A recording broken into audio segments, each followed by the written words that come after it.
एक क्वेश्चन आपके सामने दिया गया है, लिखा हुआ है a cube minus b cube is equal to 602, a minus b is equal to 2।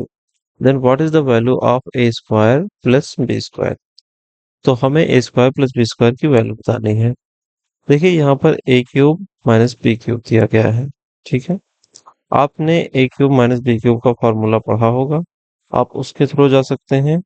और अगर आपको उसके हिसाब से नहीं करना है तो इसके लिए बहुत ही सिंपल सा तरीका ये है कि आप एक काम करिए, 1000 में से आप कितना घटाएंगे कि आपको 600 मिल जाए।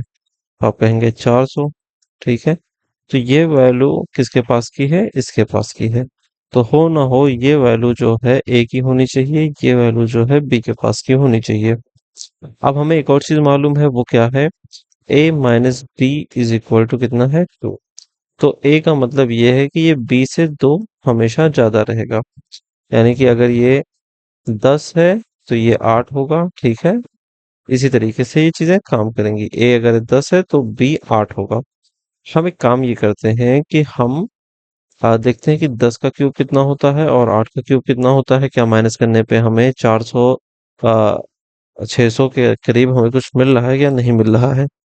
अब आप यहाँ पर क्यूब की टेबल दे सकते हैं, एक का क्यूब कितना है, दो का कितना है, ऐसे करते आप देखेंगे 10 का क्यूब 1000 होता है और 8 का क्यूब कितना होता है, 512।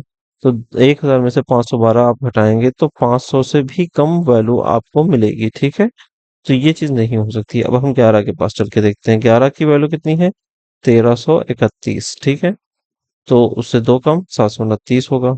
729, 11 में से दो गए, 9 गए, कितना बचेगा, दो बचेगा। दो में से दो गए, कितना बचेगा, जीरो बचेगा। और यहाँ पर 13 है, 13 में से सात गए, कितना बचेगा, 6।